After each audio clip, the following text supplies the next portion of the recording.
the center, the activist of the center, wale watu mashujaa, majamadari wa center hii ni ninyi. Kiswahili sahihi tunasema ninyi, lakini sisi tumezoea kusema nyinyi.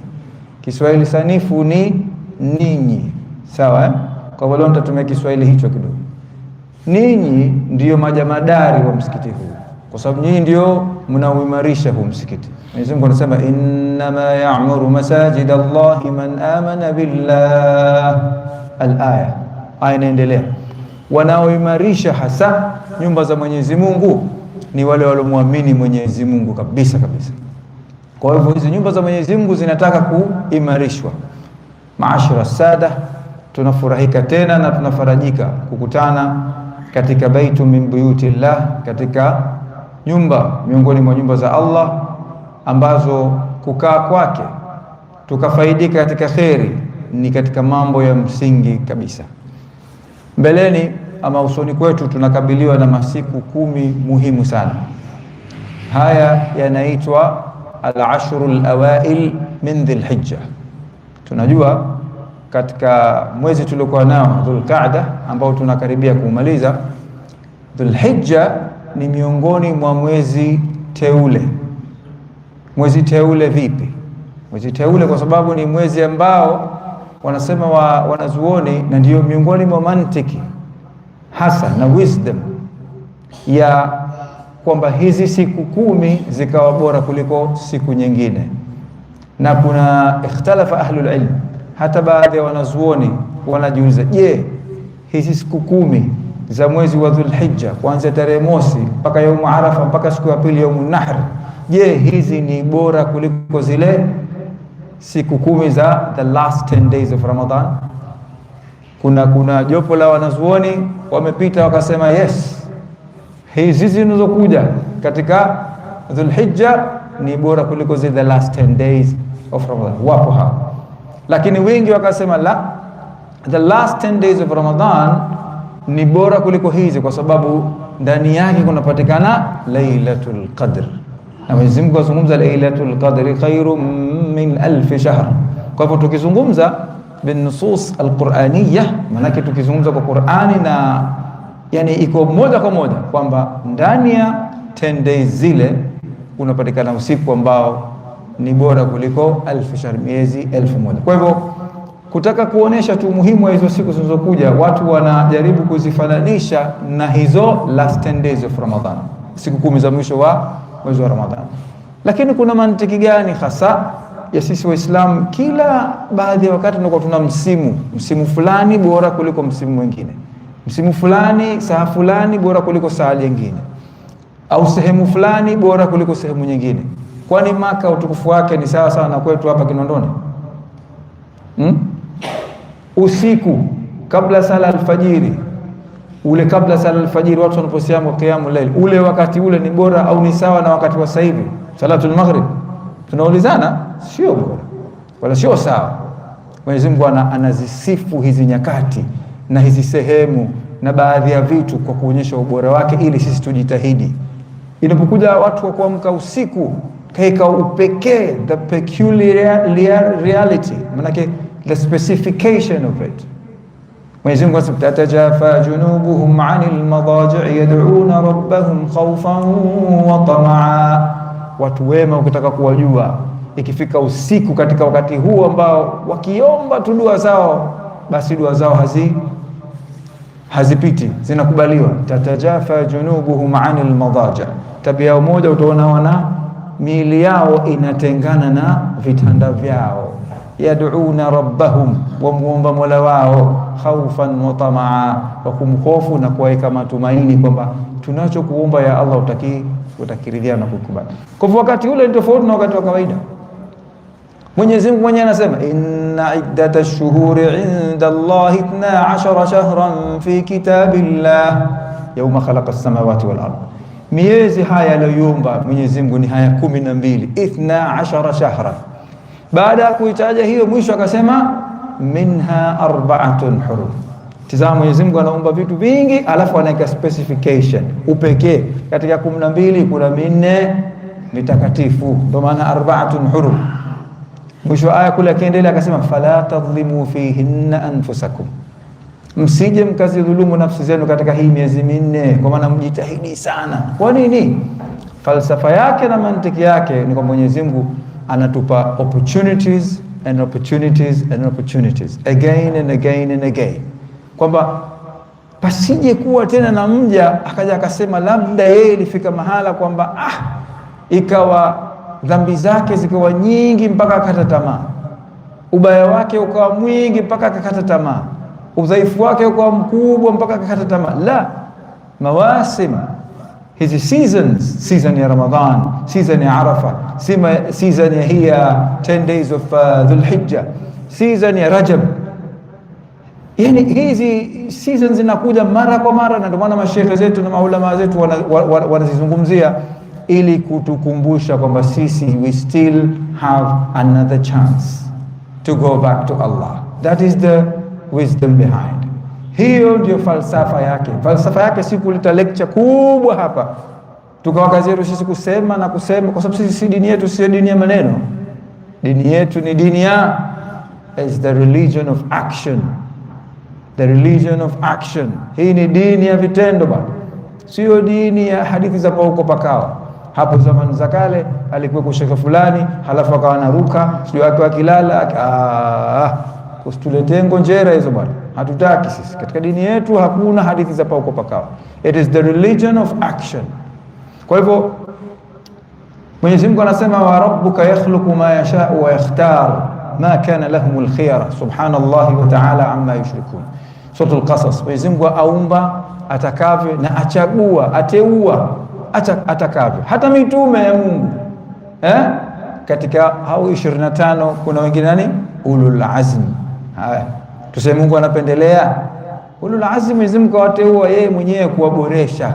Kwa hivyo tunapozungumza haya masiku 10, baadhi ya ndugu zetu vile vile lazima wafahamu kwamba kuna umuhimu mkubwa wa upekee wa Mwenyezi Mungu kuboresha hizi siku.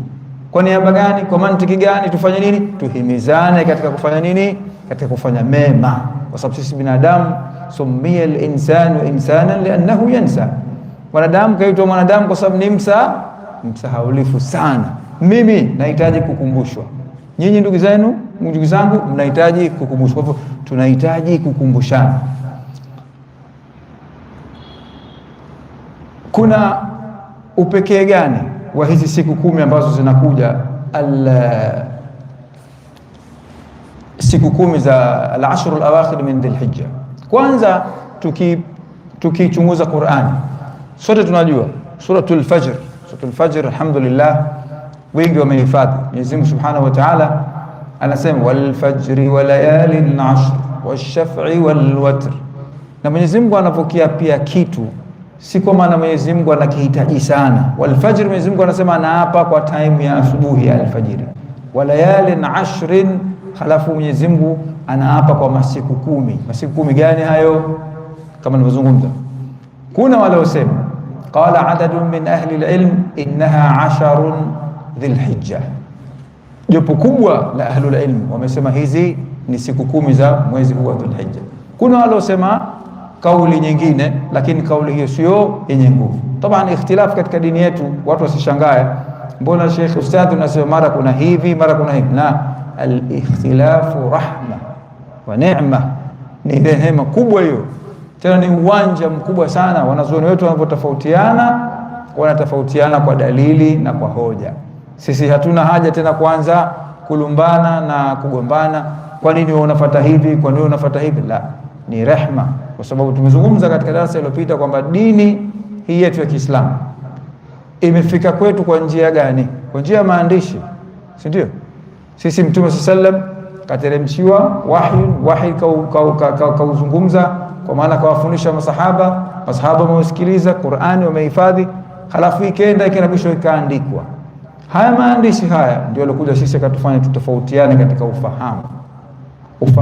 Kutofautiana katika ufahamu haumaanishi kwamba kile kitabu kina weakness au kina makosa. La, hii ni katika miongoni mwa tabia ya mwanadamu. Sote tumekhtilifiana katika ndimi zetu, katika rangi zetu, katika rika letu, katika maumbile yetu na katika ufahamu wetu vivyo hivyo watu wanatofautiana, na mifano ipo hai, sina haja kwenda huko. Hata masahaba ridwanullahi alaihim wakati wa mtume walikhtilafiana katika kuzifahamu au kuyafahamu yale maneno ya mtume sallallahu alaihi wasallam. Kisa mashuhuri, la yusallianna ahadukum al-asra illa fi bani Quraidha, mnakijua nyote, lakini hatusomi falsafa yake. Hapo ndipo kwenye dosari. Mtume aliwaambia masahaba, asisali mmoja wenu mpaka tufike bani Quraidha. Time ya sala ikafika ya asr, ikawaje?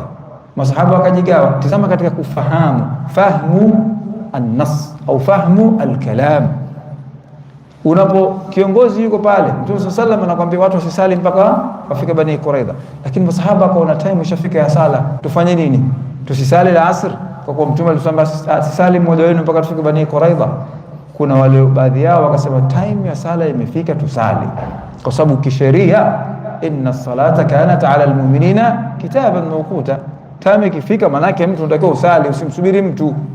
Hakukosea. Na wengine wakasema la, sisi tunaiti ile, na Qur'an inasema yuti'ir rasula faqad ata'a Allah. Tazama ufahamu, atakayemtii mtume amemtii Mwenyezi Mungu. Mtume alikuwa ni yule sallallahu alayhi wasallam, masahaba walikuwa ni wale, na instruction was the same, lakini ufahamu ulikuwa tofauti, na wote wakapresent cases zako kwa mtume kwa mtume, na Mtume sallam wote akawaambia wamepotea. Ni katika visa na vingi tu kwa kuonesha kwamba ikhtilafu haijaanza kwetu sisi. Kwa hivyo watu tukisema kwamba kuna kauli hii na kauli hii na kauli hii, wasichanganye wakasema tena Uislamu na tuzongozongo kwa kauli. Kauli lazima ziwepo, kwa sababu kauli zinatokana na hoja na ufahamu wa sio wetu sisi, wa wanazuoni. Siku hizi 10 zinazokuja, ndugu zanguni, ni muhimu kwa sababu na ni pekee kwa sababu Mwenyezi Mungu kazi ya pia washamsi wa duhaha wal fajr. Ukisoma sura chungu la uqsimu bihadha albalad, suratul balad, utazikuta kwamba Mwenyezi Mungu anaapia vitu. Wal layli idha yaghsha, Mwenyezi Mungu utukufu wake, adhamatullah, yani kuna haja gani ya Mwenyezi Mungu aviapia vitu kama hivi? Jua, wal asr, time ya wal fajr, time ya alfajiri, time ya kuna muhimu gani? Hivi vitu kwa Mwenyezi Mungu si lolote, si chochote, lakini anapoapia Mwenyezi Mungu kitu maana yake, au mji wa hadha albalad alamin, la uqsim bihadha albalad wa anta hillu bihadha albalad, ni kutuonesha sisi. Mwenyezi Mungu akasema watini wazaitun, anaapia mpaka matunda. Mwenyezi Mungu hahitaji matunda, Mwenyezi Mungu hahitaji miji, Mwenyezi Mungu hahitaji time, huwa fauka kulli shay. Mwenyezi Mungu yeye hana sifa ya cha kibinadamu ya upungufu ya aina yote. Sote Waislamu tunaitakidi hivyo, lakini anapoapia kitu anatuambia sisi, you guys need to be careful, you need to pay attention. Hapa na kuonesheni kuna umuhimu wa kitu. Kwa Mwenyezi Mungu anayapia wal fajr, kwanza kwa wakati huu alfajiri, na wakati alfajiri tunafahamu fadhila zake. Zile sunna tu, zile rakaa mbili zile, Mtume sa rak'ata sunnat alfajr khairun min ad-dunya wa ma fiha. Zile rakaa mbili zile utakazosali kabla ya alfajiri ni bora kuliko dunia na wa ma fiha, na kila kitu kilichomo ndani yake. Zile rakaa mbili kabla. Sasa je, alfajiri yenyewe itakuwaje? Sheikh mshaye kujiuliza, ile sala alfajiri yenyewe itakuwaje? Walayali na ashr, duha tunazungumza masiku yetu 10. Washahida an-nabiy sallallahu alayhi wasallam aidan bi anna a'zam al-ayyam, kuna hadithi Mtume sallam katupa ushahidi kwamba haya masiku yakija tusiyapururie, tusiache tu yakapita kama siku za kawaida.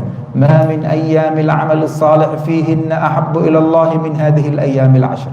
Mtume anatuambia hakuna amali ambayo mja atajikurubisha kwake Mwenyezi Mungu kwa kutaka thawabu, hakuna siku ambazo Mwenyezi Mungu anazipenda mno kuliko hizi siku 10. Faqalu, masahaba kamuuliza, ya Rasulullah, wala al-jihad fi sabilillah, kweli basi hizo amali hizo siku 10 ziwe bora kuliko jihadi? Jihadi jamani, mtu anajitoa muhanga, na tunazungumza jihadi, watu wasiogope. Maana saa nyingine kuna misamiati ukiyazungumza watu wanasema hapa sasa, wakija hapa kikosi hapa itakuwaje? Jahada yujahidu, manake to strive on something, manake ku work hard, kujitahidi. Mwenyezi Mungu anasema walladhina jahadu fina lanahdiyannahum subulana, wale watu those who strive on our path, watu wanaojitahidi mambo yao yote wakayafanya kwa ajili ya Allah, kwa ajili ya Allah, lanahdiyannahum subulana, Mwenyezi Mungu anasema tutawaongoza njia yetu, tutawapa mafanikio. Wa inna Allah la ma'al muhsinin, always Mwenyezi Mungu yupo na watu wema. Kwa jahada yujahid, maana yake kujitoa muhanga katika kitu, katika jambo. Unaweza kujitoa muhanga katika mali, kujitoa muhanga katika elimu, kujitoa muhanga katika mambo ya kheri, lakini linapokuja kundi la watu likawaletea uadui wa Uislamu, likawa nyima haki zao, likawanyang'anya mali zao, likitaka kuwadhoofisha na kuwapiga na kuwaua, hapo ndio inatokea ile jihadi ile ya kupigana nao, kwa sababu hapo inakuwa fardhu. Na ndio maana ukisoma hata katika sira, masahaba walikuwa wakionewa, wakipigwa, hawakupigana mpaka wanamwendea Rasulullah, vipi tunaonewa? Anambia wahi haujaja, si tupigane, tulieni, mpaka zikatoka zile aya, udhina lilladhina yuqataluna bi annahum dhulimu. Udhina, now you have been given the permission. Kwa jihadi maana yake kwamba sasa hivi mshapewa idhni, kwa sababu mmefanywa nini? Bi annahum dhulimu, kwa sababu hapo washafanywa dhulma ya hali ya juu. Uislamu hasemi mtu ukipigwa kofi shavu la kulia uweke shavu la kushoto. Hiyo sio falsafa yetu, hiyo sio falsafa yetu. Lazima tuitangaze. Akikupiga mtu kofi ya ngumi shavu la kulia, mkunje vizuri sana, mwambie wewe wacha maskhara, sisi dini yetu haitaki mchezo. Lakini usianze vita. Dini yetu sisi dini ya peace, na ndio maana Uislamu. Kwa hivyo hapa masahaba wakamuuliza, wala aljihadu fi sabilillah, ile tunakuja tunafahamiwa, tunang'anywa mali zetu, watu wanataka kutuua na kutunajisi wake zetu, vipi mpaka ile?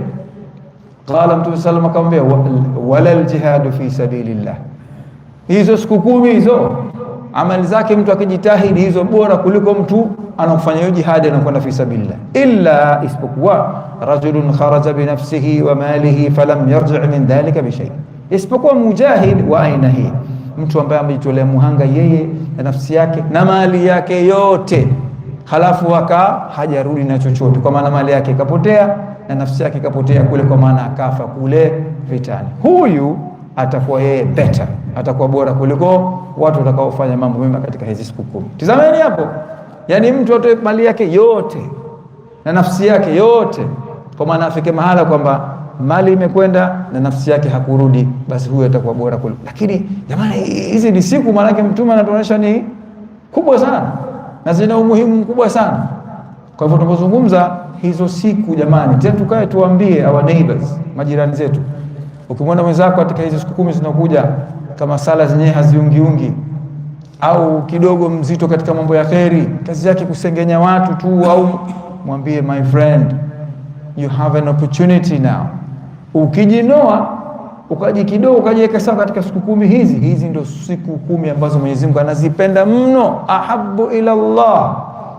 Kujitahidi. Tunao baadhi ya ndugu zetu wanasema, mimi sijasali bwana kwa sababu sisali kwa sababu sijawafikishwa.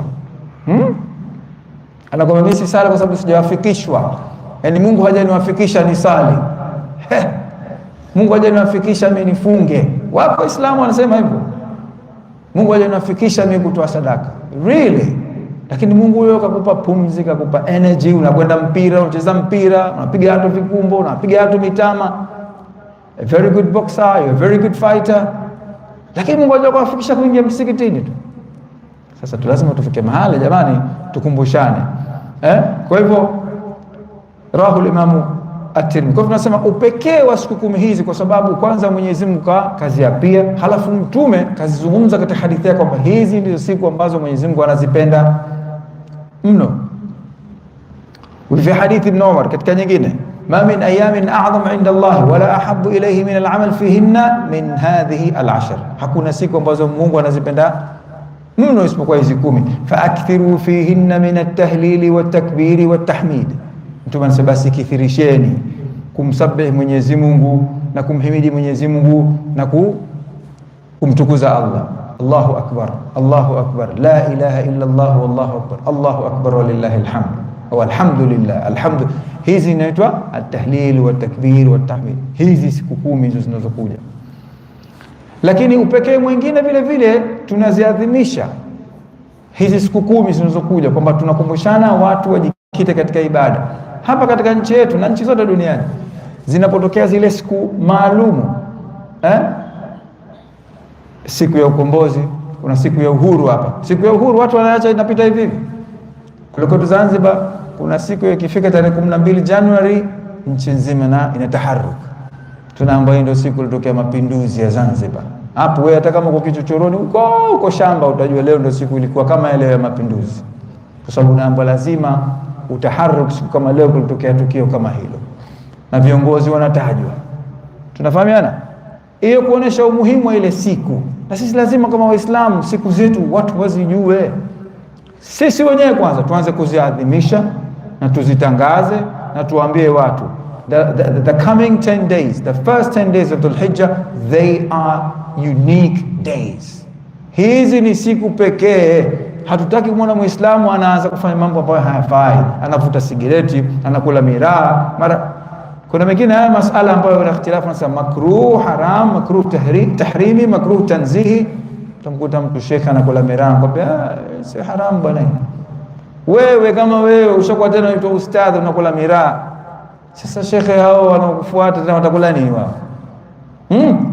Hiyo bangi sio wataifanya kama mboga watatafuna, si ndio? Maana yake mshairi anasema idha kana sahibu dari biduffin yudharibu. Ikiwa wewe ndio the landlord, wewe ndio mwenye nyumba, utaingia katika nyumba yako, unaingia na beni, unaingia na drum, unapiga ngoma, wewe unafikiri wapangaji watafanya nini? Fashimatu ahli dari yarkusun. The tenants, wapangaji sasa na wao watajifunga kibwebu, wataanza kucheza. Na usidoka laumu, usije ukasema wapangaji wangu wanavunja heshima kwa sababu umeingia na beni ndani. Wewe hujaonesha adabu na nidhamu. Kwa hivyo tunasema Waislamu sisi katika 10 days hizi siku zote, lakini nazungumza hususan hizi zinazokuja, tuwe na nidhamu ya hali ya juu. Mpaka hawa wenzetu watuulize, jamani kuna nini? Hapa kuna jambo. Kuna kitu gani? Kuna 10 days, the sacred 10 days. Hizi ni siku 10 ambazo ni takatifu.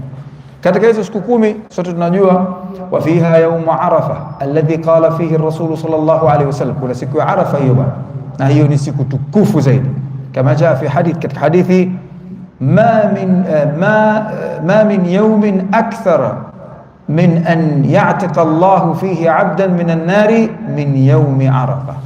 Hakuna siku ambayo Mwenyezi Mungu anawaacha huru, anawaacha free waja wake kutokana na nani? Kutokana na moto, isipokuwa katika hii siku ya Arafa. Siku ya Arafa, yani watu wanaachwa huru kwamba nyinyi hamtaingia motoni, mmesamehewa katika hii siku. Na Mtume sallallahu alayhi wasallam hakuacha kufunga siyamu yaumi Arafa wa siyamu yaumi Ashura, siku ya Ashura, siku ya Arafa. Hivyo ni vitu ambavyo mama yetu Aisha anasema arba'un lam yakun an-nabiy sallallahu alayhi wasallam yad'uhunna hatta laqiya rabbah.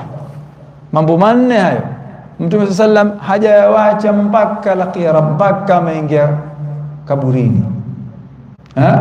Ndio hiyo kwanza nini? Siyamu yaumi Arafa wa siyamu yaumi Ashura, kufunga Arafa, Ashura, wa rak'ata sunnat al-fajr. Mtume sallam hakuwacha hizo rakaa 2 za sunna al-fajiri. Haya, wa huwa yawmu maghfirati dhunubi. Na kama tunafahamu hii ni siku ambayo madhambi, sisi jamani tuna milima ya madhambi. Yaumu Arafa manake watu wanaachwa huru kwamba madhambi yao yote yanafunguliwa.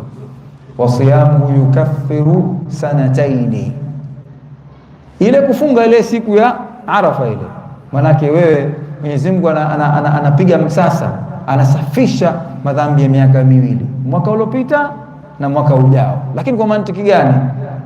Hapa nilimuuliza shekhe, nikamwambia shekhe wangu, hii yukaffiru adh-dhunuba sanataini maana yake nini?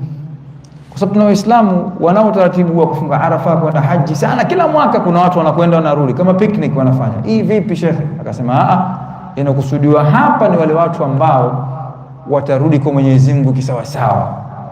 Hatusemi kwamba Waislamu sisi ni maasumun, we are the infallible, manake hatufanyi madhambi. La, sisi Waislamu tunafanya madhambi, tunamkera Mwenyezi Mungu, tunawakera watu, tunawakera waja wake Mwenyezi Mungu. Ndio maana yake kumkera Mungu. Saa nyingine unapomkera mja wa Mungu, maana yake unamkera Allah. Ukimdhulumu mja wa Mungu, ukimjeruhi mja wa Mungu, ukimfanyia mambo ambayo hayafai mja wa Mungu, maana yake unamkera Allah. Hii ni dhulma. Kwa hivyo wasiyamu, kufunga katika siku ya Arafa, Mtume anasema hiyo inamsafishia mtu, inamfanya kafara yale madhambi yake aliyofanya miaka miwili, Sheikh, mwaka huu na mwaka ujao. Sasa hiyo kweli itakuwa ni siku ya kawaida? Hiyo haitakuwa siku ya kawaida. Kadhalika katika masiku 10 haya kuna yaumun nahr, wa fiha aidan yaumun nahr alladhi huwa a'zamu al-ayyam 'inda Allah azza wa jalla. Katika hizi siku 10 kuna yaumun nahr. Sisi tunafahamu baada ya watu kusimama Arafa, siku ya pili inakuwa ni yaumu Eid al-Adha au al-Udhi. Udhi maana yake kufanya nini? Kuchinja. Sasa Uislamu na kuchinja unahusiana na nini? Sisi si mabaniani wala sisi si Buddhist. Sisi itikadi yetu tunaamini Mungu mmoja, na Mwenyezi Mungu hahitaji wanyama wachinjwe wala hahitaji damu. Tunapochinja sisi kinamwagika nini? Damu. Mwenyezi Mungu anahitaji damu ya wale wanyama? La. Mwenyezi Mungu anahitaji wale ng'ombe na mbuzi na ngamia tunaochinja? Kuna falsafa gani?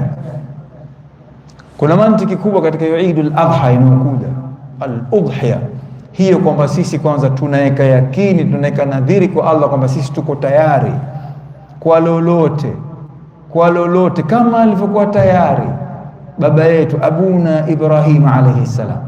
Yeye alipopewa mtihani aliukubali na akauchukua, na akaambiwa vipi? Enda akafanya nini? Inni ara fil manami anni adhbahu. Alimwambia mwanawe Saidina Ismail, nimepewa ndoto ufanye nini? Mimi nimeona na kuchinja. Natazama mtoto akasema nini?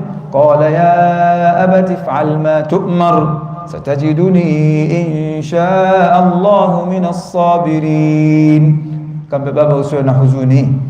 Saidina Ismail anamwambia babake, akamwambia if'al ma tu'mar, fanya ulivyoamrishwa. Mtihani huu utanikuta mimi nimetulia tu, mtihani wa kuonesha sacrifice. Ndio maana Eidul Adha, Mungu hataki mbuzi wala ng'ombe wala ngamia wako unaochinja, Sheikh.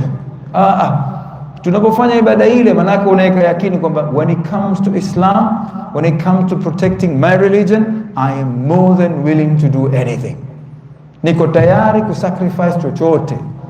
Ndio maana yake. Kwa hivyo unasema natia nia, ninapomchinja huyu mnyama na damu yake inapotoka hii, niko tayari mimi kukichinja kiburi changu, niko tayari kuichinja jeuri yangu, niko tayari kukichinja chochote kilicho changu kwa ajili ya kufanya nini? Kuitetea na kuihuisha dini ya Allah subhanahu wa ta'ala.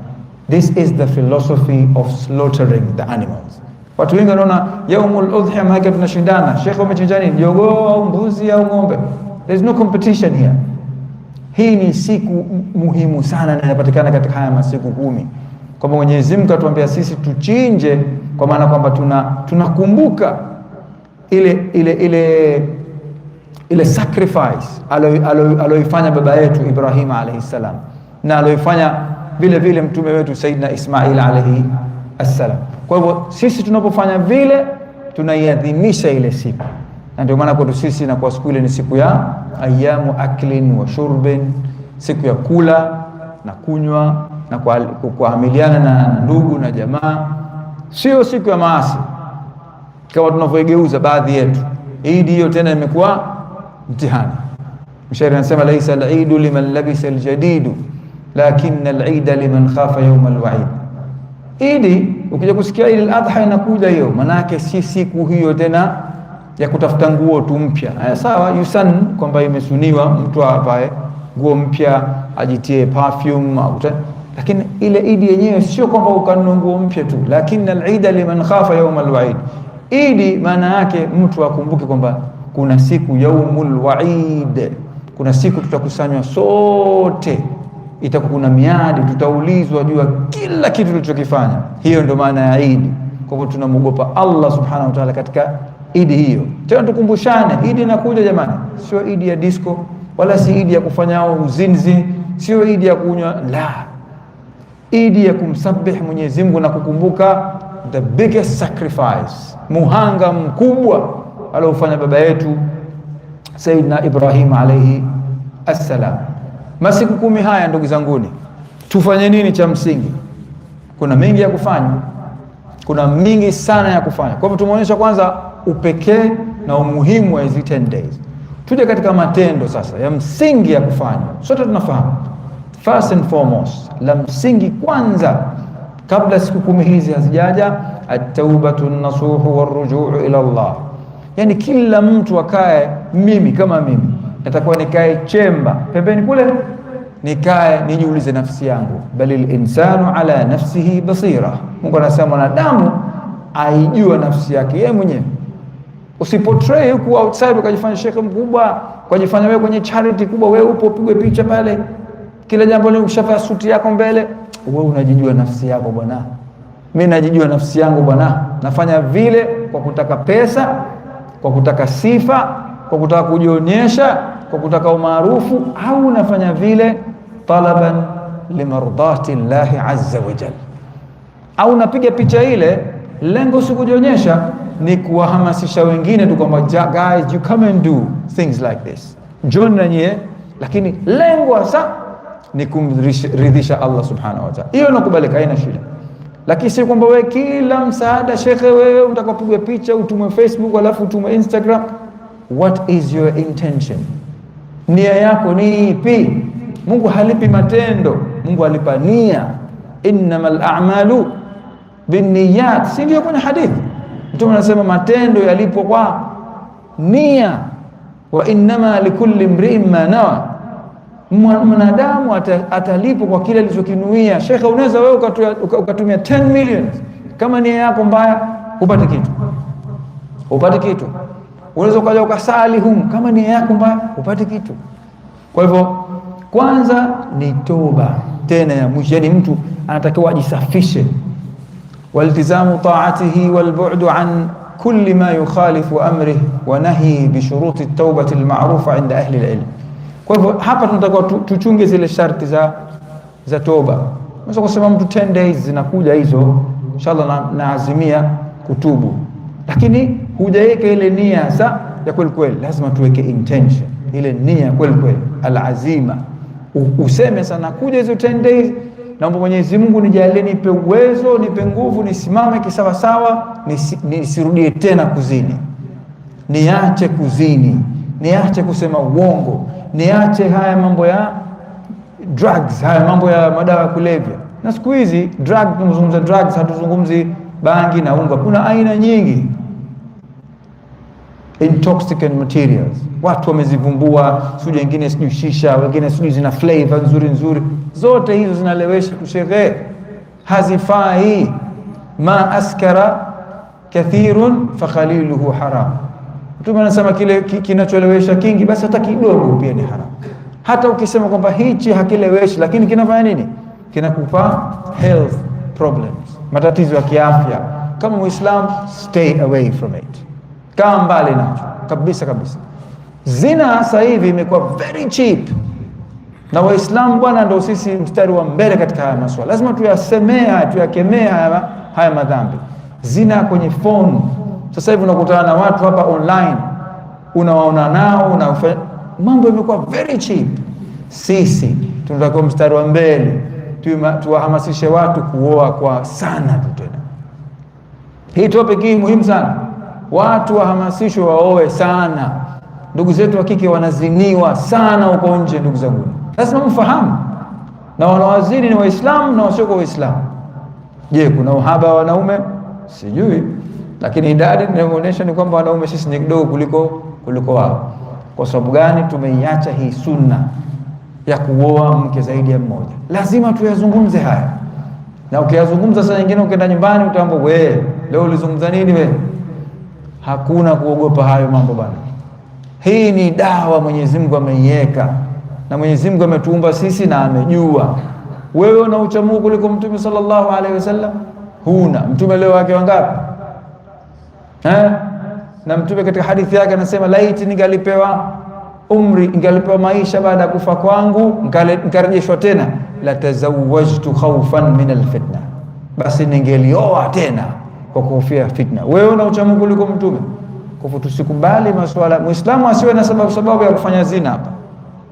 Lazima tuingie katika hizi sunna. Katika masiku haya 10 tumezungumza,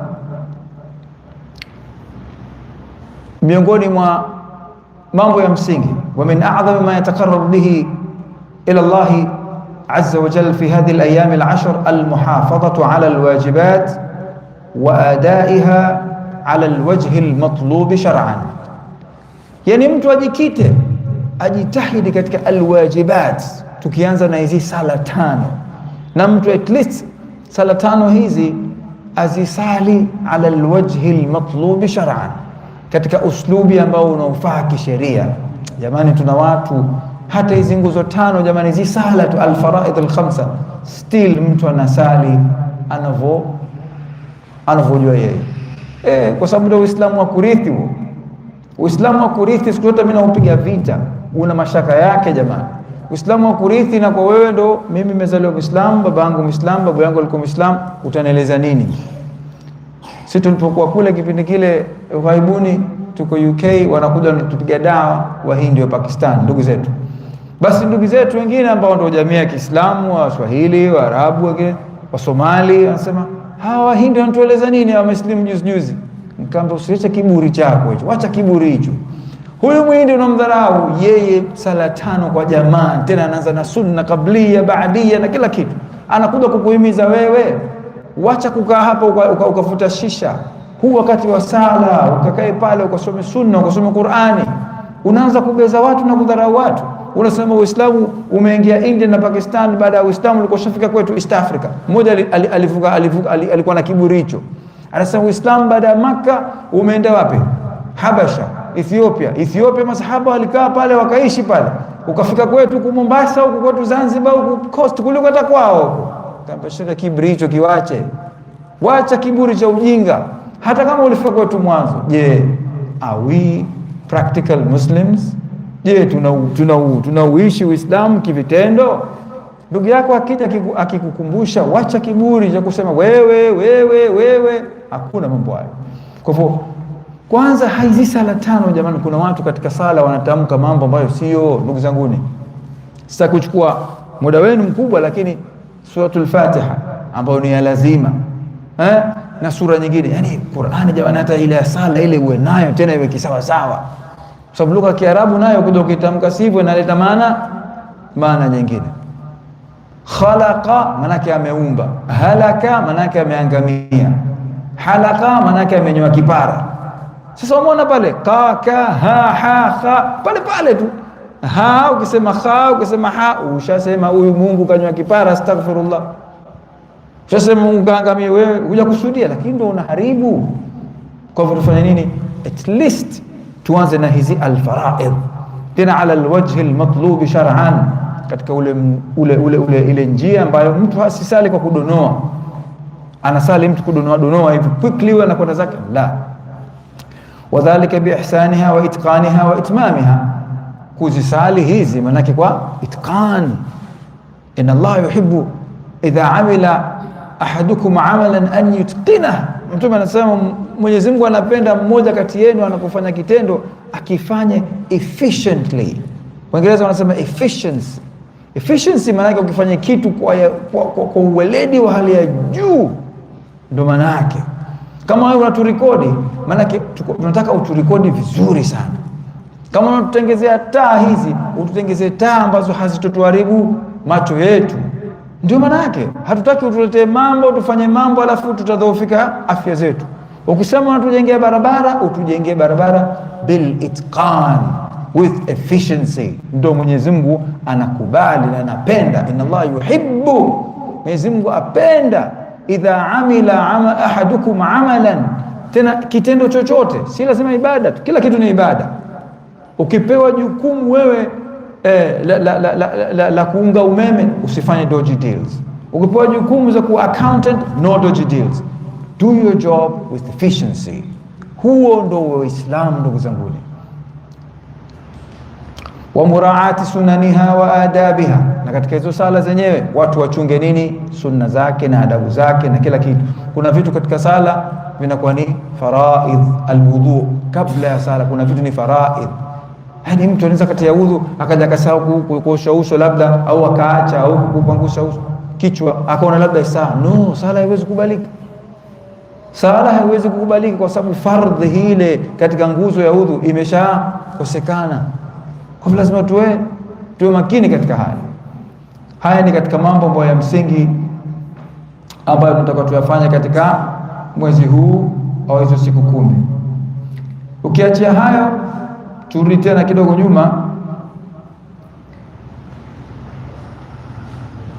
وبعد إتقان الفرائض والمحافظة على الواجبات ينبغي للعبد أن يستكثر من النوافل والمستحبات. tumezungumza kwamba mtu akishaku zile za fardhi zile akazifanya zimetulia, basi ajihimize katika sunna kidogo, tunazipa mgongo kidogo. Ndugu zangu, hizi siku 10 hizi zinazokuja, watu tujitahidi katika sunna na mustahabbat, na sio hivyo tu, vile vile ajikithirisha na mambo mengi. Kwa mfano, wayaghtanim sharafa az-zamani fayazidu mimma kana ya'maluhu fi ghairi al-ashr. Kwa hivyo atake advantage of the time, afanye mambo ambayo katika miezi mingine alikuwa hana muda au hana wasaa. Kwa hivyo katika hizo 10 days zinokuja azidishe. Kwa mfano, wayamal ma lam yatayassar lahu amaluhu fi ghairiha wayahrusu ala imarati fi waqtihi bi ta'ati llahi min salatin. Ajikite katika ule wakati wake kuhakikisha kwamba ana govern. We need to govern our time katika kufanya nini? Sala wa qiraati alquran, soma Quran, wa sadaqatin wa duain, kutoa sadaka kwa nguvu sana, mtu tujikithiri, wa birri alwalidaini wa silati alarham. Wazee, kama mtu alikuwa kidogo yuko busy, Dar es Salaam hapa maisha yako busy, kuna watu waone wazee wao, shekhe, tumegeuka kama wazungu mwaka mara moja, wasiokuwa sisi. Wao wengine wanaona wazee wao every Christmas wanakwenda wanawaona. Baadhi ya Waislamu hawaoni wazee wao, wako busy bwana. Na sasa hivi zimeingia simu hizi tena, nampe mama, vipi hali, baada ya mwezi unaendeleaje? Kwa sababu basi uende ukamjulie hali mzee. Lazima birrul walidain wasilatil arham, kuwaunga ko hizi siku 10 hizi. Kwa sababu gani? Ukifanya haya katika hizi siku 10, ujira wake ni mkubwa sana, na Mwenyezi Mungu anautakabalia quickly na anaupenda sana. Wa amrin bil ma'ruf wa nahyin 'anil munkar wa ihsanin ila an-nas, kama hivyo tunazungumza al-amru bil ma'ruf, kukumbushana. Si lazima uwe sheikh. Khairul kalami ma qalla wa dalla, uzungumze kitu kidogo lakini kiwe kina khairi. Khairun nasi anfa'uhum lin-nas, mtume anasema mtu bora ni yule ambaye anatoa tija kwa watu, si mtu mwenye kuzungumza karukokwa tu. Kumbushe mwenzako, mwambie bwana, hii tabia si nzuri, lakini katika hikma. Ud'u ila sabili rabbika bil hikma. Tunakosa hekima ya kuambia viongozi, tunakosa hekima ya kuambia wasiokuwa Waislamu, tunakosa hata hekima ya kuambiana sisi kwa sisi kama ndugu, kama Waislamu. Tunaanza kupayukwa tu, tunaanza kukemea watu, tunaanza kuita watu majina mabaya, halafu tunawakimbiza watu. Nahnu nafirru nasa min alislam, tunawakimbiza watu kutoka Uislamu, tunawakimbiza. Vijana hapa tuko hapa wangapi? Wazee, mbona sioni vijana hapa? Kwa sababu labda kuna baadhi ya mambo tunafanya vijana hawayapendi. Lazima tujiakisi, tusiwakimbize watu, lazima tuwaite watu waingie misikitini. Vile vile ni sunna kuleta takbira. ويسن إظهار التكبير المطلق في أول يوم من أيام ذي الحجة في المساجد والمنازل. ni sunna kudhihirisha au kupiga takbira kuanzia ile siku ya mwanzo ya Dhul Hijja misikitini na katika majumba yetu, wa turuqat, mpaka katika njia, wal aswaq, na masokoni, wa ghairiha, na katika sehemu. Ni sunna kusema Allahu akbar, Allahu akbar, Allahu akbar, la ilaha illa Allah, wallahu akbar. Ni sunna, na ukifanya hivyo sasa hivi watu wanaweza kuona huyu jamaa mwenda wazimu. Ni sunna kufanya hivyo. Alhamdulillah, la hawla wala quwwata illa billah, ni sunna. Yajharu biha ar-rijalu, wanaume nitakuwapige waseme kwa sauti. Watasirru bihi an-nisaa, lakini wanawake wanatakiwa wafanye nini? Heshima, wao wasiseme kwa sauti kubwa. I'lanan bita'dhimi llahi ta'ala, ni kutoa ilani na ilani ya kuwaombea watu kwamba tupo na katika siku hizi ni siku ambazo Mwenyezi Mungu lazima utukufu wake uonekane. Wa yastamiru ila asri akhir yawmin min ayami at-tashrik, itaendelea mpaka siku ya mwisho ya alasiri ya ayamu at-tashrik. Wa huwa min as-sunan al-mahjura, Sheikh anasema hii ni katika sunna zilizohamwa. As-sunanu al-mahjura maana kenda huioni ni katika sunna zilizohamwa, allati yanbaghi ihya'uha fi hadhihi al-ayyam, ambazo yapaswa kufufuliwa tena, kuhuishwa tena. Hii sunna imeondoka katika siku zetu. Ukifanya mambo haya sio kuwa ni wewe unapiga Allahu akbar Allahu akbar la ilaha illa Allah, shekhe bwana ashachagawa huyu, maana akili zake si nzuri. Unatakiwa umwambie ni sunna kufanya hivi katika haya masiku 10. Na jingine vile vile, min al-a'mal allati tataakkadu fi hadhihi al-ayyam as-siyam, kufunga. Wa huwa bil idafa ila annahu dakhilun fi umumi al-amal as-salih, na vile vile inaingizwa katika hayo mambo mema. Tunafunga kuanzia siku ya mwanzo mpaka siku ya 9, ni kufunga, ni sunna, isipokuwa siku ya sikukuu. Mtu asije akajitia akasema yeye anataka kufunga yaumun nahr. Ukifunga siku ya sikukuu maana yake unapata dhambi baada hiyo thawabu, kwa sababu hiyo ni siku ambayo watu, Mtume sallallahu alayhi wasallam anasema hii ni siku ya furaha, ni siku ya furaha ambayo watu wote wanatakiwa furahi. Kuna sunna nyingine ambayo nitakumalizia inshallah, ni wa min al-a'mali aidan al-udhhiya wa hiya sunnatun muakkadatun fi haqqi al-musir, kuchinja, ambayo hiyo ni siku yaumun nahr. Afdalul ayami yaumun nahr, si katika siku takatifu na bora ni siku ya kuchinja. Nimezungumza falsafa ya kuchinja, tukasema Mwenyezi Mungu hataki la yanala Allahu luhumuha wala dimauha, la yanala Allah luhumuha wala dimauha. Mwenyezi Mungu hataki nyama wala damu inayochinjwa, ile inatokonyola nyama, walakin yanaluhu taqwa minkum, lakini Mwenyezi Mungu anataka ucha Mungu utokanao na kuchinja kule.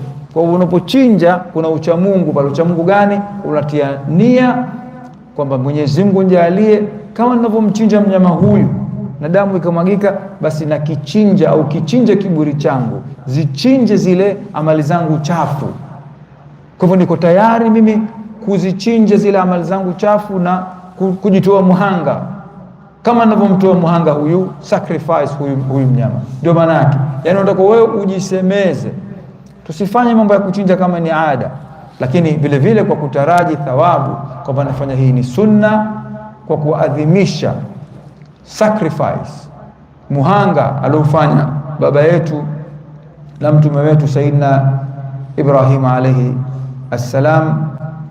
Wa akhiru da'wana alhamdulillahi rabbil alamin wa sallallahu ala sayyidina Muhammadin wa alihi wa sahbihi wasallam. Nafikiri tukomee hapa kwa leo. Kama kutakuwa kuna suala, fadhilatu Sheikh yuko hapa, Sheikh wangu Musaidul Imam, nafikiri atatujibia. Tukomee hapa kwa leo. Wassalamu alaikum wa rahmatullahi wa barakatuh wa shukran.